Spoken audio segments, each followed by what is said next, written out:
Dear friends, I am privileged and indeed honored as I am entrusted with the responsibility to introduce Puja Samani Dr. Sri Suyashnidhi Ji. She is an eminent Jain scholar and spiritual teacher representing Jainism with depth and scholarship and lived experience. Again, another gold medalist in both PhD and MA in Jainology and Prakrit from the University of Mysore. She has made significant academic contributions through her doctoral research on Jain Acharyas and Jain literature. Originally trained as a dental surgeon, BDS, she renounced worldly life in 2010 to pursue a path of spiritual discipline as a Jain Samani. For over a decade, she has been actively engaged in teaching Jain philosophy, ethics, meditation, and compassionate living across India, the United States, Singapore, and Malaysia, addressing both Jain and multi-faith audiences. She has conducted thousands of meditation camps, workshops, and counseling sessions focused on emotional healing, wellness, and self-realization. A prolific speaker, writer, and mentor, she effectively bridges ancient wisdom with contemporary life, making Jainism accessible, relevant, and transformative for today's world. On behalf of the staff and students of Indian Institute of Spirituality, I extend a cordial welcome to Samani Dr. Sri Suyashnidhi Ji. Let's put our hands together and welcome her. And request all of you to stay tuned to lend our ears attentively. My humble venerations to 24th Tirthankar Lord Mahavira. My humble salutations to Acharya Prabhu Sri Parshva Ji Maharaj Sahib and Dr. Sri Padam Ji Maharaj Sahib. A very good afternoon to everybody. Here today, from morning 9 a.m., everybody has been talking about God in the cry of the earth and the poor. And everybody has put their 100% to make you understand or to bring a new perspective. Everybody has their own perspective. By now, you already have been in that vibration that every individual has their own perspective of understanding and knowledge. So in Jainism, there is something called, in Uttaradhyan Sutra, it is said, Pana Samikaye Dhammam. That means, with your own intellect, try to understand what is dharma, what is spirituality. So before I begin the session today regarding God in the cry of the earth and the poor, I also have some slides wherein it will help you a little bit to understand more deeper. Because today, this theme is not only a topic for discussion, it is for a deep reflection and what everybody is talking about. So till now, from morning 9 a.m. to 12 p.m., whatever you have listened, it is a humble request to everybody to keep it aside for next 1 hour so that you can empty your cup so that I can pour inside. Are you all ready to empty your cup? Only for an hour. It is a reprogramming of your subconscious mind. You are not emptying completely. If you empty it completely, what will happen? It will become a waste. I am not telling it to empty completely. I am telling it to increase the size of your container. Now if you have a 500 ml bottle, how much water can you fill inside? 500 ml bottle. If I tell you to have 500 ml bottle, what can you do? Is it possible? No, it is not possible to occupy 2 liters of water in 500 ml of container. So, if you increase the size of the container, can you pour in more? Yes. So, we are the containers, and our subconscious mind has so much, because the research says a subconscious mind is equivalent to trillions and trillions of computers. So, the human being who invented computer, Charles Babbage, and the brain which introduced this is a supercomputer. So it is only a small unit, what we are seeing. So we have immense capacity to understand, to reflect. So are you all ready to imbibe more, absorb more? Yes. So,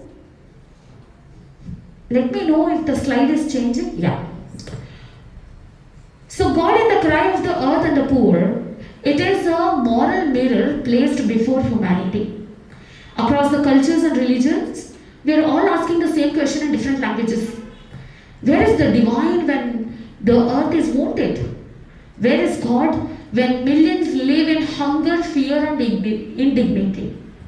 Today, I humbly present Jain perspective, not as a contradiction to other faiths, but as a complementary voice of responsibility, restraint and inner awakening. So you will see a drastic change when you talk about Jain perspective, but because we are all open to other perspectives, we are open to all other knowledges, so be ready to understand the deeper essence of what Jainism is talking about. So I just want to make a gentle clarification here. Jainism does not believe in a creator God who designs the universe, controls history, or intervenes in worldly suffering. Jainism doesn't believe that there is someone, a great entity who is creating the universe, who is creating the creation. Jainism doesn't believe in the concept of God. Yet, Jainism is deeply, passionately concerned with 5 things: suffering, injustice, poverty, violence, and ecological destruction. So in Jain thought, God does not descend down to save the world. The world is healed when human beings raise their consciousness. So as we are all human beings, we have to raise our consciousness. In the next 30 minutes, there are few things what we all have to do.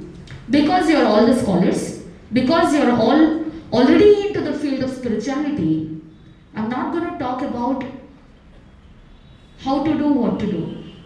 But I'm going to tell you, you all are the torch bearers for the next upcoming generations.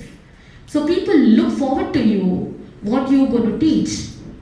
So when we are going to teach to the world, or when we are going to present ourselves for the betterment of the world and the universe, then our life should reflect what we are talking. If our life is not reflecting what we are talking, then there is no prabhav, then there is no, the effect from the people around.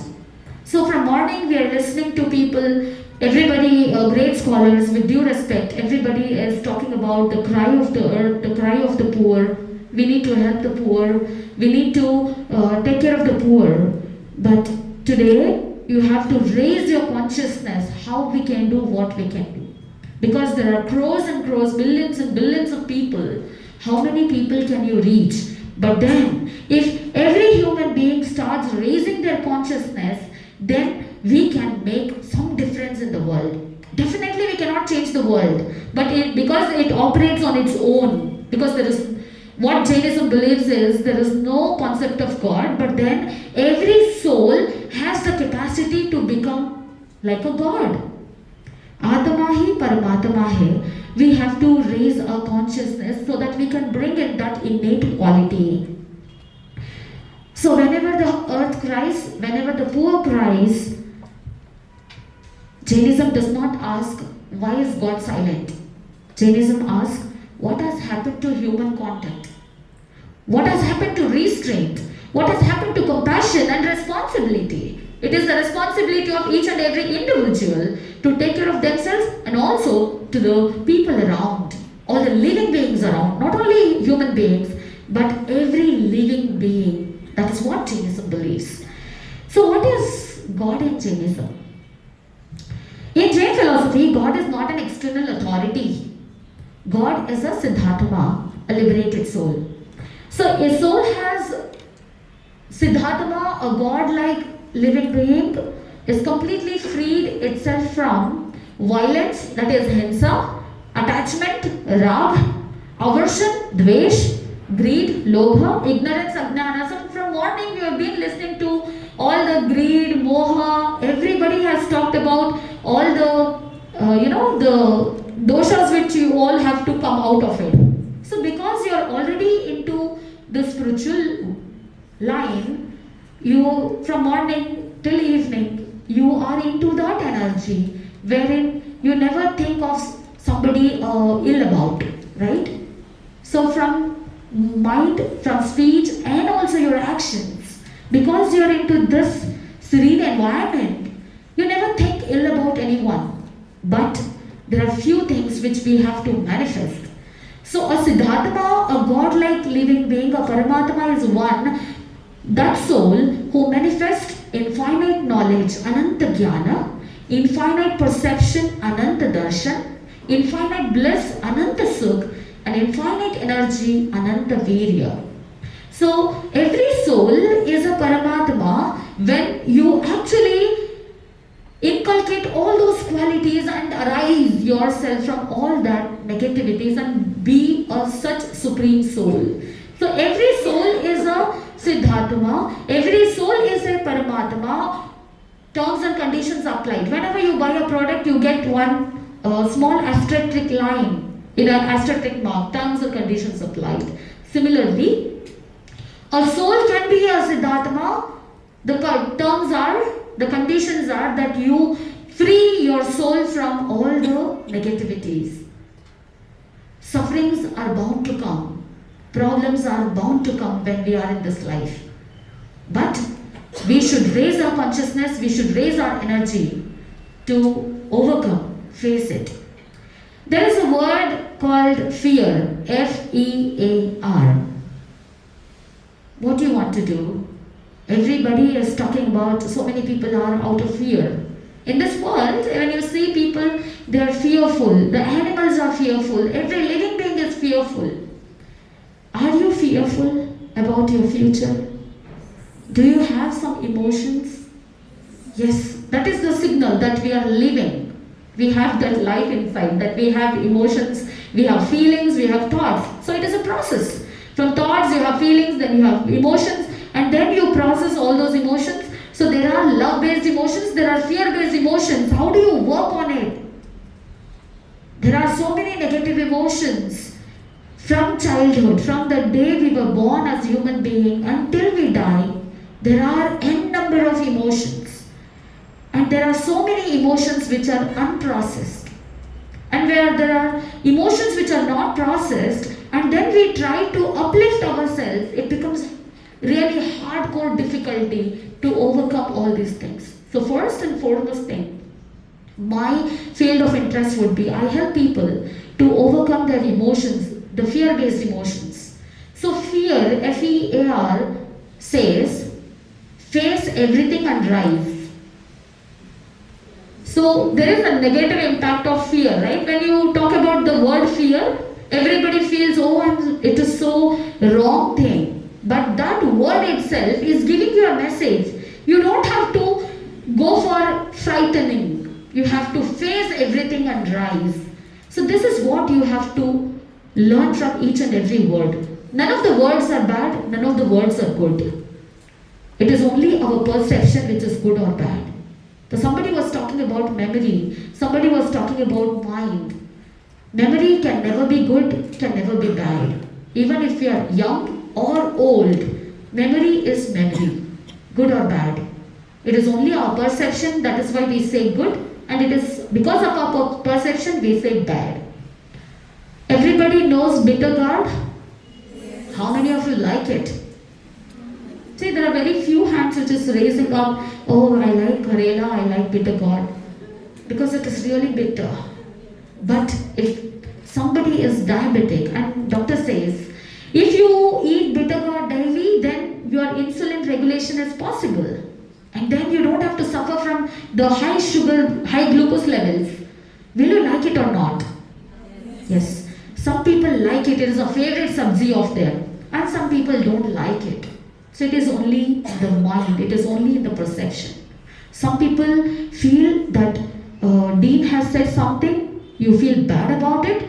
And some people think that because he is saying, because for my upliftment, for my betterment. So there are two perceptions. Similarly, Jainism has its own perspective. God is not a ruler of the world. God is the highest possibility of the soul. So my dear friends, you are all the great souls who have entered into the life of spirituality. Only thing is, you have to realize what is the purpose of my life. Every religion, every caste, every scripture says the spirituality begins with a simple question: who am I? If I talk about Jain scripture, Acharanga Sutra, the very first sutra in that canon scripture says, Aham kim asi, where am I come from? Who am I? Every spirituality talks about self-realization. From which direction I have come? Have I lived before? Or what is the purpose of my life? When you talk about all these things, then only you realize that I am a great soul, I am a pure soul, but there is something which is spoiling the purity of this soul. And how do I purify myself? Now, because you know that the water is not so very good nowadays, there's so much of pollution, what do? There are so many options. Either you purify yourself with AquaGuard filters, or nowadays you have so many different kinds of RO filters. Then you have so many other technology coming up. One will say this is not good, one will say that is good, and then you go with so many options, and that will end up with so many confusions. Ultimately, इनका भी नहीं चाहिए, उनका भी नहीं चाहिए. Let me follow one thing. So somebody offered distillery water, mineral water. We don't know where does it come from, but then you have to believe. You have to trust. We know that we will die one day. We know that life is so uncertain. We also know that we don't know whether we will see the next sunrise or not. Still, we have a ray of hope. Tomorrow, when I see the sunrise, tomorrow when I wake up, I need to do this. I need to contribute something to the society. I want to achieve something with a ray of hope. So let us have that hope that one day I become a pure soul, and every day we need to practice. Every day we need to consistently, sustainably practice and work on our own self. Somebody wants to one day come and stand here and say, I want to change the world. That is the biggest mistake. Never try to change the world. Start beginning from your own self. Start changing yourself. When you start raising with that high vibration, with high frequency, wherever you go, wherever you stand, you start changing the vibrations wherever you place yourself. You see, you start being a ray of hope to people. So the cry of the earth, Jain Agam, Jain canons believe that Apakata Vikataya, the soul itself, is the maker and the unmaker of the destiny. So when suffering increases in the world, it does not indicate the absence of God. It indicates distance from godlike living. Whenever there is so much of all the irrelevant things happening in the world, there is so much of violence, there is so much of terrorist attacks, there is so much, everywhere you see the negative news. Today I want to tell you one thing, I never read newspapers. Never ever. I only read the field of my interest, all the researchers, all the science column, because I'm from a medical science background, and anything related to spirituality, anything related to science, I read that, and I'm aware of the affairs, what all is happening, but then I never spoil my morning with reading a newspaper which is full of negative news. Never fill your mind with negative news. There is one country, I don't remember the name of the country, they don't publish any negative news at all in the country. So the more you publish negative news, the more you are spreading negativity. The more you think of positivity, the more you spread positivity. So the more you talk about scarcity, the more you talk about poorness, what you are increasing? I don't have to answer. So we all have to come out of scarcity mindset. So I remember one small story which I had heard from my Guruji, Dr. Shripadam Sanaji Maharaj Sahib.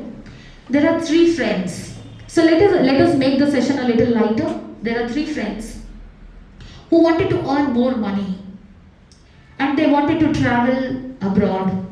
So in the olden days they used to walk barefoot and they used to pass the forest, they had to take the food with them. Nowadays you have so many facilities, you don't have to pack your food with you. But then people who are very much health conscious, they even today pack their food with them from house and then they travel. So that is always best to have your food with you, not to have outside. So these 3 friends, they started their expedition, they started traveling, and at one certain point of time, they came across iron mines. So all the 3 friends, they thought, okay, we want to earn money, we want to take something. So this is the iron mine. Why don't we take all the iron and go somewhere and sell it so that we can bring money? So what did they do? Nowadays you have so many vehicles, you have trucks, you have so many other modalities of transport, so you can take it. But then in the olden days, they only could take how much they could carry with them. So all the 3 friends decided, jitna ho sake le lo. How much is possible with us, let us take it. They all took the iron from there and they started walking again. As they started crossing the forest over and again, they came across the gold mine. Out of the 3 friends, 2 friends thought, why should we keep the iron with us when we are getting the gold? 2 friends dropped the iron there and they started taking gold with them. They thought, let us progress, let us grow ourselves. Anyhow we want to earn money, let us throw the iron away because it doesn't have much value compared to gold.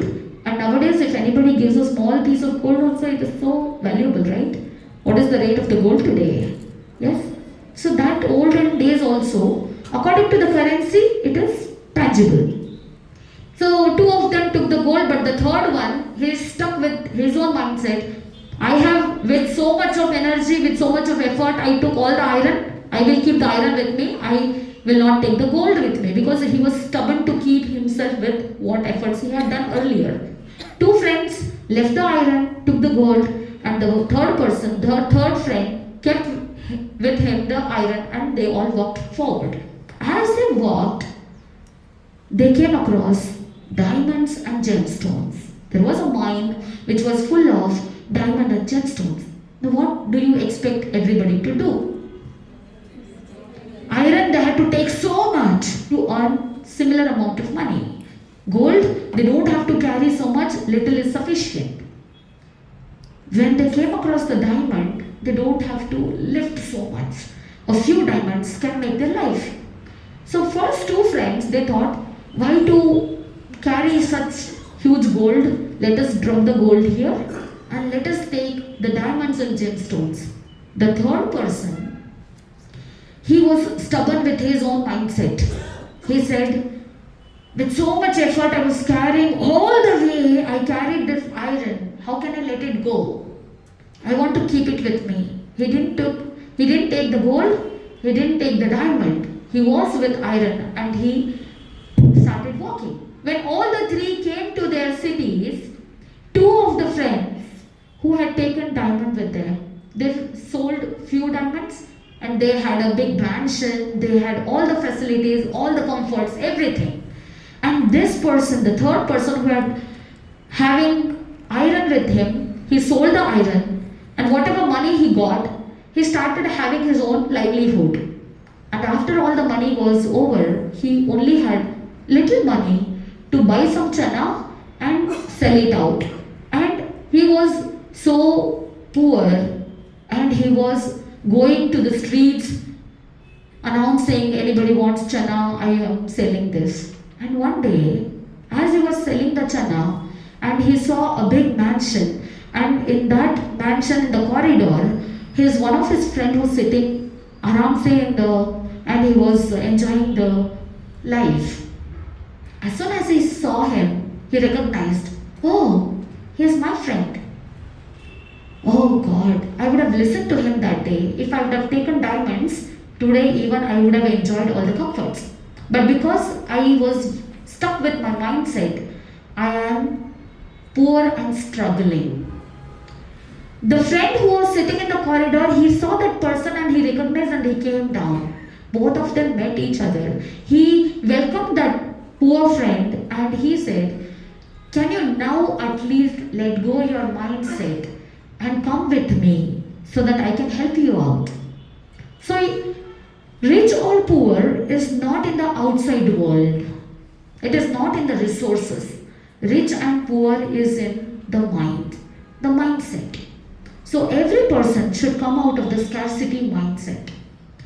Oh, my destiny is this way. No, we are the creators of our own destiny. That is why we have to come out of this scarcity mindset. We have to change the psychology of money, and that is why we can progress. So everything is in the mind. The violence can happen outside, but the more violence is happening in the mind. Let's go more deep into it. So earth is crying, but Jainism has something called ecological consciousness. Jainism offers one of the most radical ecological visions in spiritual history. In Jain cosmology, earth is not inert matter. The Agam states, Prithvi ab tej vayu vanaspataya jivaha. Earth, water, fire, air and vegetation all are living beings. When we talk about Ahimsa, when we talk about non-violence, we talk about non-violence regarding earth, water, fire, air and vegetation as well, along with all the animals, all the human beings, every living being. So this means earth is not only a mere property, nature is not only a resource, life is not only human-centric. Every act of environmental destruction becomes violence against living beings. So when forests are destroyed, when rivers are poisoned, when air becomes unbreathable, from a Jain perspective, this is mass hinsa, mass violence. So why does this happen? The answer lies is, it is Aparigraha. Aparigraha means possessiveness. So the Agam declares, the canon declares, Aparigraha papaha. Possession and hoarding are sinful. So Jainism teaches needs are limited, desires are limitless. Modern civilization glorifies unlimited desire, but Jain wisdom wants icha dukkha moolam. That means desires are the root cause of all the dukkha sufferings. So what are we supposed to do? Are we supposed to water the leaves or the flowers on the plant or water the roots? We have to go to the roots. And because when we start addressing the roots, that is where the solution comes. If we only look on the outer world and start questioning how will we do it, what will we do it, everywhere there is suffering, if we just keep going with all the outer things, outer world, then nothing is going to change, because whatever is in the outer world, there is in the inner world as well. So when we are addressing the outer world, first what are we supposed to do? We have to look into our inner world as well. So there should be a synchronity, there should be a balance between outer world and inner world. That is where we can bring change in the world. So desire is the root of the suffering. The earth is crying today because human desire has forgotten restraint. This is not divine punishment, this is karmic feedback. So Jainism believes in karma philosophy, karmic feedback. Don't ever say this sentence, why God is punishing? Nobody is there to punish. We are only, our own deeds, our own actions, our own mindsets are making us to punish our own self. So if something is happening wrong with you, then be in such a way that you accept yourself, that because of my actions, because of my karmas, because of my uh, outdoings, I am suffering. Nobody else is there. So it is a very high time that we stop playing blame game. Everybody loves playing blame game. Somebody will put the cap into someone's head and say, oh, you are the one who did this. So stop blaming others. Stop playing the blame game and start taking responsibility. The day when we start taking responsibility, that is where we get Ahimsa, beyond physical violence. Jainism says that Ahimsa is not merely killing, not killing. Ahimsa is not causing harm through action, speech, thought or systems. The Agam states, Ahimsa paramo dharma. Non-violence is the highest duty, but Jainism asks us to go more deeper. Jainism asks us to go deeper. In my comfort, if my comfort is built on environmental destruction, unfair labor, silent exploitation, then even without lifting a weapon, violence is taking place. So don't only think that because there are so much of weapons or there are so much of atomic bombs and nuclear weapons and all those stuff, only there is violence. No, silently also there is so much violence taking place. Even there is so much of domestic violence, you can see every other places. So how much possible we can start creating change. So silence in the face of injustice is also Ahimsa violence. So the cry of the poor, I will just take 5 more minutes. The cry of the poor, Jain social ethics. So let us now listen to the cry of the poor. Jainism doesn't see poverty as destiny alone. It recognizes structural violence. When wealth is hoarded, consumption is excessive, inequality is normalized, poverty becomes a manufactured condition. So it is a manufactural defect. Jain ethics challenges unchecked accumulation. When we talk about Aparigraha, a very great principle of Jainism, where we say 3 A's of Jainism, Ahimsa, Aparigraha and Anekantavad, that is where the solution for all the problems come from. So the Agam teaches restraint as spiritual progress, Sayamo, Mokha, Maggo. Self-restraint is a part of liberation. So true compassion is not emotional sympathy. I'm not talking about being sympathetic. It is not only the sympathy, you should develop empathy. So it is ethical restructuring of one's life. Jain charity, Dan is not superiority, it is responsibility. Because Agam reminds us, Daya dharmasya moola. Compassion is the foundation of religions. Again, the one more concept you have to remember is interdependence, the heart of Jain worldview. Jainism believes in, it summarizes Jain ethics, ecology and spirituality in one sentence, one sutra. Parasparopagraho jivana. Yes. All living beings exist through mutual support. This means human welfare is tied to environmental welfare, economic justice is tied to spiritual maturity, and exploitation of one harms everything. So, if I say you breathe in but don't breathe out, is it possible? No. And if I say that, okay, you already have breathed out, you don't have to take a breath in, can we live? No. When Jainism says that earth, fire, water, air and vegetation, all are living beings, so every living being is supportive for our existence. That is what is the principle is Parasparopagraho Jivana. The moment we start living this principle in our day-to-day life, all the ego will shut down. There is a gratitude of air. Because of air we are breathing. Because of water we are sustaining ourselves. Because of vegetation we are earning. We are living. We are into existence. So this Parasparopagraho Jivana says that respect each and every living being. The cry of the earth and the poor are not separate cries, they are one.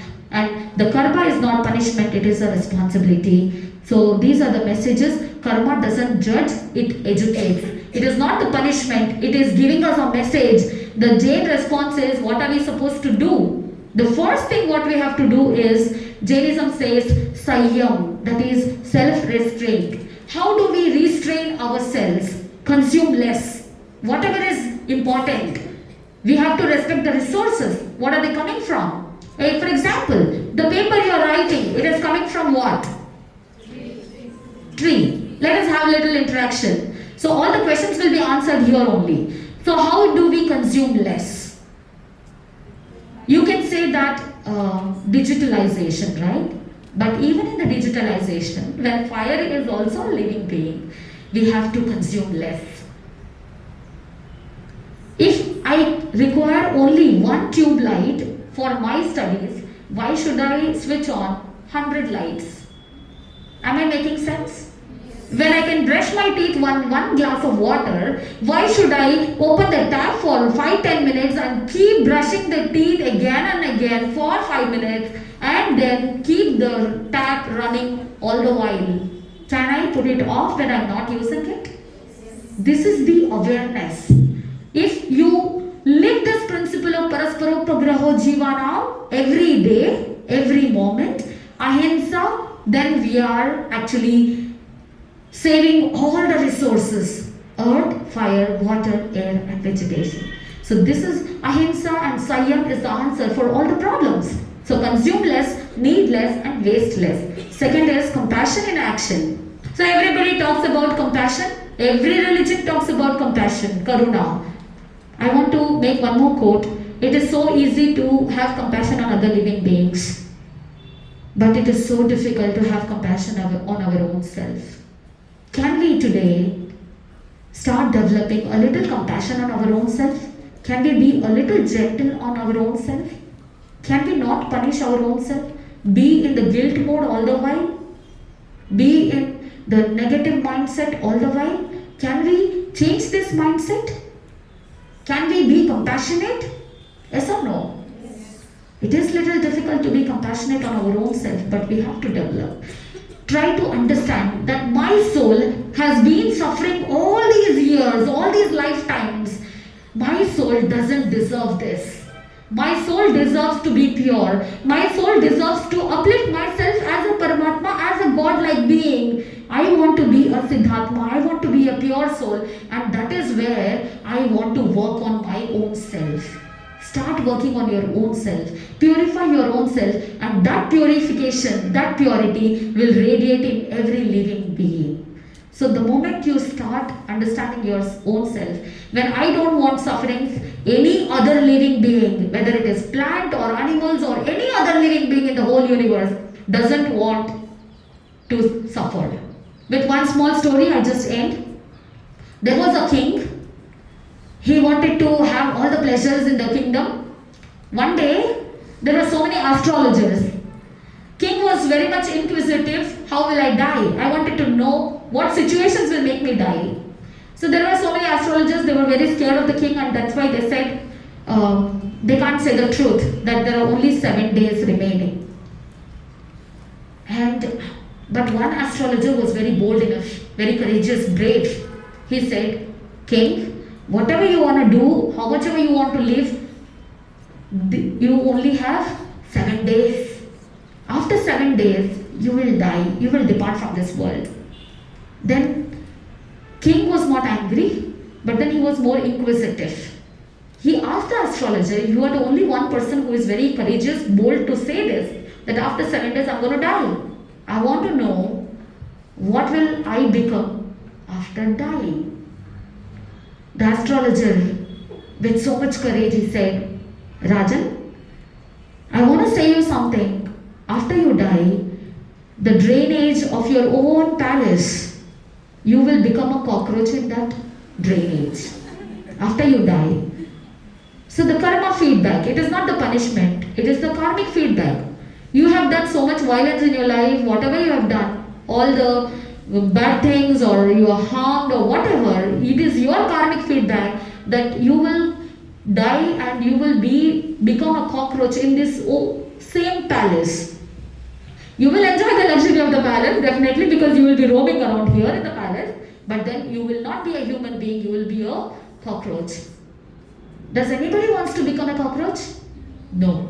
The king was so feeling very bad. What am I supposed to do now? Then he called his minister and he said, after 7 days, if you see any cockroach in this palace, what do you have to do?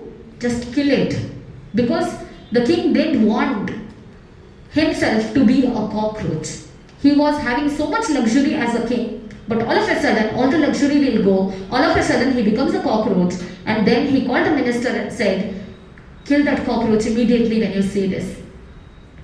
All the 7 days passed, but because of all the worry that I will be dying and I will be becoming a cockroach, the king started losing health automatically. Why? Because of his mindset. He started losing his health, he started becoming ill, and he was in the deathbed. And he was remembering that after he dies, what he will become? He will become a cockroach. And minister also was remembering that after the king dies, what he has to do? Wherever he finds the cockroach, he has to kill it. Now the minister, after 7 days, when the king died, all the rituals were done. And now the minister, he's roaming around the whole palace, searching for the cockroach. And as soon as he found the cockroach, the minister wanted to follow the orders of the king, and that is why he took some instrument, he took some tools to kill the cockroach. And the moment he started running behind the cockroach didn't come into the hands of the minister, the cockroach started running away. When he was a king, he didn't want to become a cockroach, he wanted to die. But after becoming the cockroach, when the minister was trying to kill it, was it ready to die? No. The simple sentence is, every living being desires to live. Nobody wants to die. But the true fact of the nature is, whoever is born has to die one day. Has to depart from this world. But what is important is, what contribution do you give to the society? What contribution do you give to the world? And how much purification you do for your soul is very, very important. So at the end, I want to say, don't search for God in the sky.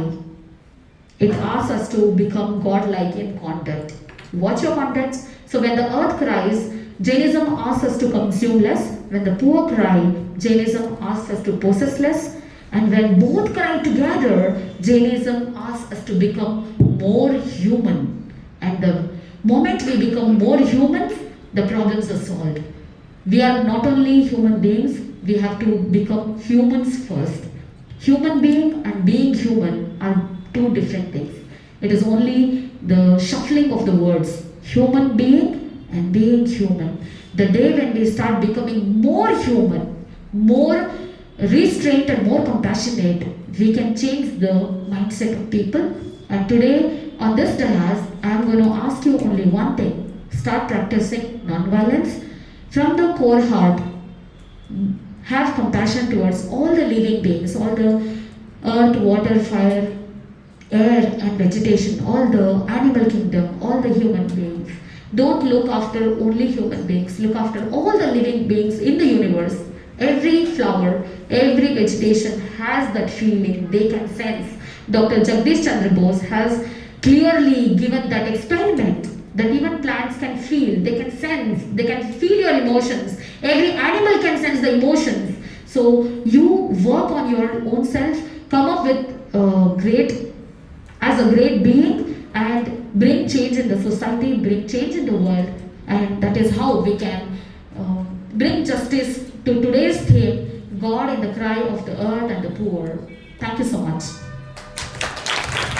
Thank you, Guruji, for your powerful and reflective. Now we are already running out of time, so we'll have one question from the audience.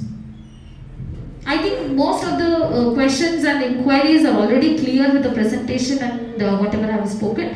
If anybody has any questions, just you can have, yes. Yes, thank you, ma'am, for your beautiful presentation. I have got two questions. The first question is that why Jainism reject the creator God? Second question is that why does suffering exists in this universe governed by karma if there is no God? Yeah. So there are two questions. The first question is why Jainism doesn't agree with the concept of God, right?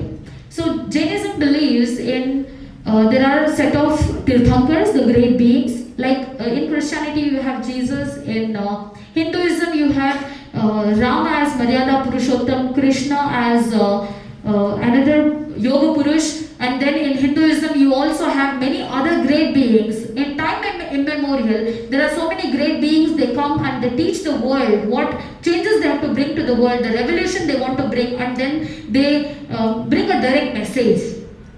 So in Jainism also, there are great beings who have walked the path and they have become the pure souls. So what lesson they tell us is, I am not showing you the path. The way I purified myself, you also can purify and reach the same state. So there is nothing called one supreme being and who is the creator of the God. So when you talk about the evolution also, there is a theory of evolution, right? So in the similar way, Jainism believes that this universe was existing, is existing, and it will exist for time immemorial. Nobody can destroy it. Nobody can create it. In Hinduism, they believe that Brahmaji created the universe, then Vishnu sustains the universe, and Mahesh, Shivaji will destroy, he is the destructor. So there are three entities according to Hinduism. So everybody has their own, again I told you in the beginning, the very beginning I said, there are different kinds of perceptions. So somebody looks forward. Now for example, if a child of, some Jain child, if he comes and he says, I look forward at the Tirthankar as a god. So he is a Bhagavan for me because I have not seen what is the Paramatma, but the great souls who have achieved that state, I look forward to them as gods. So some people, some small childs, when they are innocent, what they feel, okay, for me, Bhagavan is Tirthankar, Mahavir Swami, right? Similarly, everybody look forward to somebody, like a small child, look forward to his father. That he is the idol for me and he is the hero for me, and I see him, I look forward how he led the path of his life and I have to follow his path. So all the great beings who have purified their souls, the small children, the other living beings look forward to that higher being so that it becomes easier. For example, if somebody is developed an empire, they have created a huge system. For example, Indian Institute of Spirituality has developed a great system of teaching spirituality for 36 years. The system is set. Why will somebody go out of the way, create a system again from scratch? The system is ready, the path is ready. Why you have to again start from the scratch?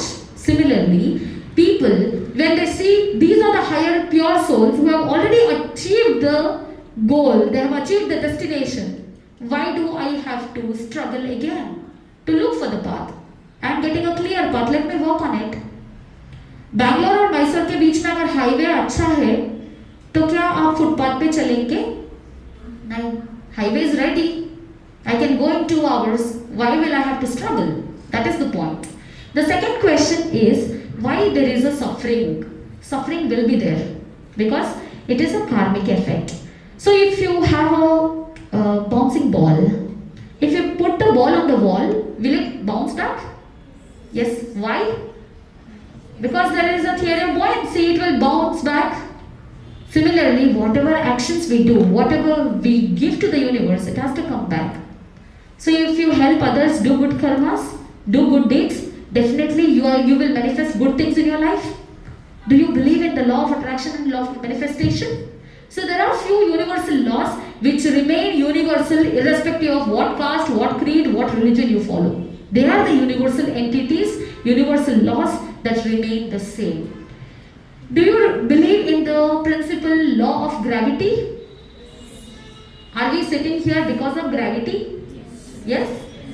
Can anybody deny that there is no gravity here? No. So there are a few universal laws which can never be changed. Whether you put an outer cover of any other religion or not, universal laws remains the same. Ahimsa will remain Ahimsa, Aparigraha will remain Aparigraha, and Anekantavad will remain Anekantavad. That is non-absoluteness. I hope I answered your question. Thank you so much.